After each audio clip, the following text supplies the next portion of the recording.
بعد میں press conference کر رہے ہیں۔ انٹرپول کی تعریف کرتے ہیں اور ایف آئی اے نے ہم نیوزی لینڈ میچ کو سبوٹاج کرنے والے خفیہ ہاتھوں اور دستانے پہنے ہوئے ہاتھوں کے قریب ہیں اور ساری دنیا میں ان کو بے نقاب کریں گے۔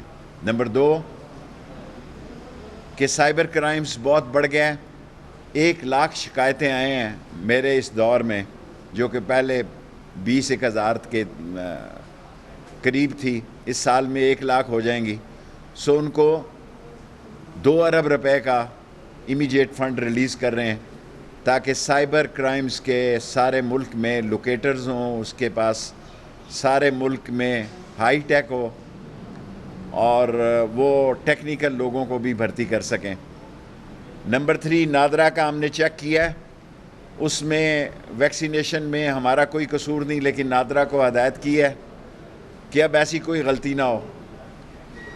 اس ملک کی بدنصیبی ہے، ایک سازش کے تحت اس ملک کے شناختی کارڈ کو، اس ملک کی ویکسینیشن کو اور اس ملک کے پاسپورٹ کو دنیا میں بدنام کیا جا رہا ہے، اس کی اہمیت کو سوالیہ نشان بنایا جا رہا ہے۔ ہم پاسپورٹ پہ بھی نئی سیکیورٹی کے 15 مزید انٹریاں کر رہے ہیں اور شناختی کارڈ کو بھی ریویو کرنے جا رہے ہیں، کیونکہ وہ لوگ جس وقت انگوٹھے کا مسئلہ نہیں تھا، وہ لوگ جن حالات سے گزرے اور جن لوگوں نے تصدیق کی، وہ سارے ریکارڈ کی تصدیق کر رہے ہیں اور انشاءاللہ تعالی تینوں چیزوں کو ہم سیکیور کر دیں گے۔ کل 15 ملکوں کو آن ارائیول ویزا اور اپروول کے لیے کیبنٹ میں بھیج رہے ہیں، جس میں امریکہ، کینیڈا، روس اور ایران، فرانس شامل ہیں۔ پہلے صرف 50 ملک تھے جسے آن ارائیول ویزا دیا جا رہا تھا، اب یہ 65 ملک ہو جائیں گے جن کو آن ارائیول ویزا دیا جائے گا۔ کل تمام صوبوں کو سول آرم فورسز بھی دی ہیں اور کل موبائل سروس بھی، جہاں جو حکومت اور جو ایڈمنسٹریشن ڈیمانڈ کرے گی 24 گھنٹے ہمارا کمانڈ اینڈ کنٹرول آفس کھلا ہوگا، وہاں موبائل سروس بند رہے گی۔ اور سب سے جو خاص بات ہے کہ تورخم اور چمن میں IBMS لگا دیا گیا ہے تاکہ آنے جانے والوں کا ڈیٹا ہو اور کوئی یہ نہ کہہ سکے کہ لیکن خوشی کی بات، اچھی بات یہ ہے کہ افغانستان جانے والوں کی تعداد افغانستان سے آنے والوں کی تعداد سے واپس جانے والوں کی زیادہ ہے اور 7 کروڑ 61 لاکھ کی ویکسینیشن ہو گئی ہے اور نادرا نے 75 لاکھ لوگوں کو کووڈ سرٹیفکیٹ جاری کیا ہے۔ تینوں محکموں میں انقلابی تبدیلیاں لانے لگیں تاکہ آج کی میٹنگ میں پاسپورٹ کی طرف بھی جانے کا فیصلہ دیا ہے تاکہ پاکستان اس خطے میں پہلا ملک ہو کہ جلد از جلد ہم پاسپورٹ پہ چلے جائیں تاکہ اس سارے جھنجھلاہٹ سے ہماری جان چھٹ جائے۔ باقی سیاسی طور پر کوئی اس ہفتے میں کوئی بات نہیں، وہی پرانی باتیں ہیں۔ شہباز شریف کہتے ہیں جناب علی PTI زندہ دفن ہو جائے گی۔ آپ 2 سال کے بعد اپنے لیے دم درود کرائیں، اپنے لیے سوچیں۔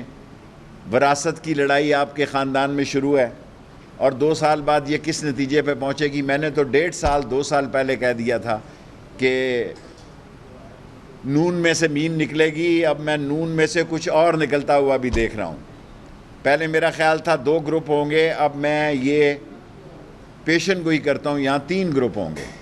اور جب 2 سال بعد الیکشن ہوں گے جس کی کمپین کر رہے ہیں آپ، اور شہباز شریف نے گارنٹی مانگی ہے کہ ہمارا صرف ایک ہی مطالبہ ہے کہ 2023 کے الیکشن جو ہیں وہ صحیح ہوں اور شفاف ہوں اور اس میں کوئی دھاندلی نہ ہو۔ شہباز شریف صاحب، آپ کو یہ کمٹمنٹ دی جاتی ہے کہ شفاف ہوں گے، ٹھیک ہوں گے، اور یہی آپ کا ایک مطالبہ ہے، اسی پہ آپ سٹینڈ لے رہے ہیں اور یہی عمران خان کی رائے ہے کہ مشین کے ذریعے ایک، اور اچھی بات یہ ہے کہ الیکشن کمیشن اور حکومت جو ہے وہ قریب آ رہے ہیں۔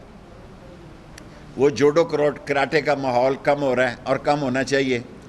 میرے نام سے جو بہت ساری میسیجز چلائے گئے کہ میں نے الیکشن کمشنر کی حمایت میں خط لکھا تھا، میں نے ان کا خط لکھا تھا لیکن وفاقی محتسب کے لیے.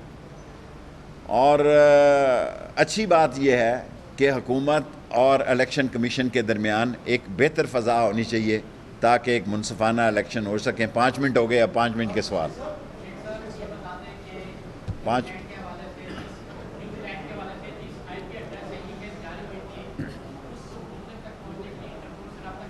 انٹرپول سے رابطے میں ہیں، اور سنگاپور انڈیا لنک جو ہے، جو 12 ای میلیں وہاں سے اکاؤنٹ سے جاری ہوئی، اس سے پورے رابطے میں ہیں اور آپ کو اچھی خبریں دیں گے انشاءاللہ تعالی.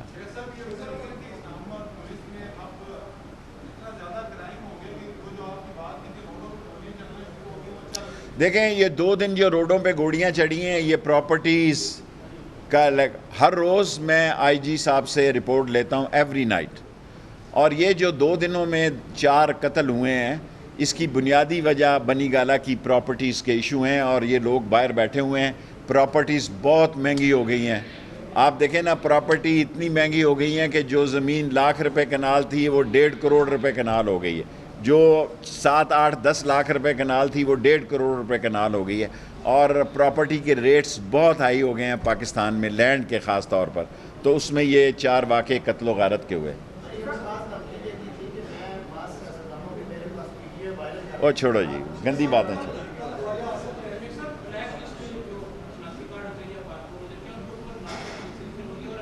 دیکھیں یہ بلیک لسٹ کا میں نے ان سے کہا کہ ایک شناختی کارڈ بلیک لسٹ ہے، وہ کیسے ہو گیا، اس کی تحقیقات کر رہے ہیں، آپ کو اعتماد ملیں گے. شارٹ سا سوال. آبویسلی نون لیگ کا جب الیکشن میں جائے گی، ایک نیا سیاسی ماحول ہوگا 2 سال بعد. میں پولیٹیکلی ایک نیا سیاسی ماحول دیکھ رہا ہوں، اور اس نئے سیاسی ماحول میں آج جیسے حالات نہیں ہوں گے، اور نون لیگ جو ہے انتشار، خلفشار اور آپس میں جوڈو کراٹے سے دوچار ہوگی. اور یہ خاندانی حکمرانی کی رکاوٹیں جو ہیں، ساری مغل تاریخ اس سے بھری پڑی ہے، ساری ہسٹری اس سے بھری پڑی ہے. سو یہ ان کے گھر کی بات ہے، گھر میں رہے تو اچھا ہے، ہمیں اسے ڈسکس نہیں کرنا چاہیے. جی بیٹے.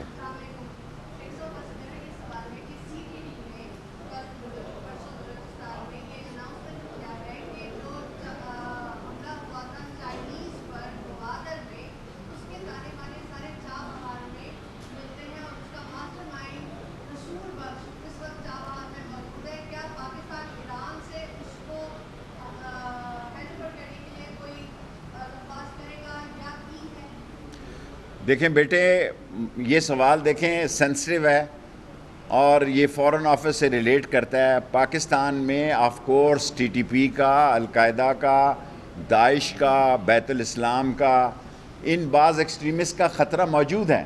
لیکن ہماری فوج نے عظیم قربانیاں دے کے 86,000 لوگوں کی جانیں، پولیس نے، فوج نے، سویلین نے، 1 لاکھ سے زیادہ زخمی کرنے کا، 1 لاکھ سے زیادہ افراد ہمارے زخمی ہوئے، اور اس میں ہم نے ہمت نہیں ہاری. اور ہماری فوج اس وقت بہت زیادہ صلاحیتوں سے لبریز ہے. ہماری فوج میں جو اس وقت دہشت گردی کے خلاف ایک جذبہ، ولولہ، تنتنا اور دبدبہ ہے، اس سے پہلے سے کہیں زیادہ ہے.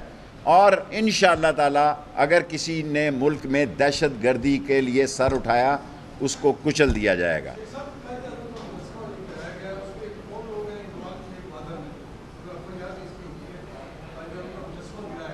دیکھیں یہ ہوتے ہیں لوگ، کوئی مسئلہ نہیں ہے، جو بھی ہوگا اس کے خلاف. لاسٹ 3 کوسچن، 1 منٹ رہ گیا.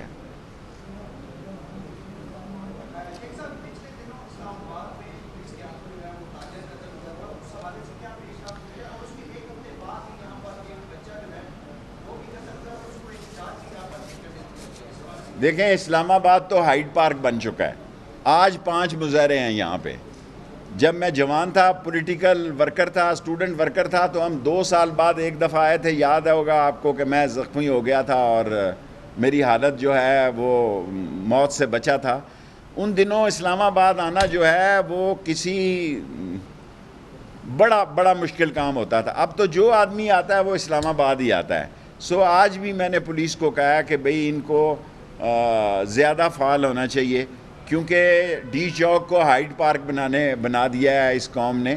اسلام آباد ایک حساس علاقہ ہے، کیپٹل ہے، یہاں اس وقت ساری دنیا کا میڈیا آیا ہوا ہے۔ سو ہمیں سوچنا چاہیے کہ ہم نے پاکستان کے لیے سیاست کرنی ہے، ہمارے مطالبے ہیں، جائز ہیں، اس کے طریقے ہیں، لیکن اسلام آباد کو جو ہے وہ کھلواڑا نہ بنایا جائے اور اس کو کسی انتشار کی شکار نہ کیا جائے، نہ ہم کسی کو اس کی اجازت دیں گے۔ امن و امان سے، مذاکرات سے، بات چیت کے لیے ہم ہر وقت تیار ہیں۔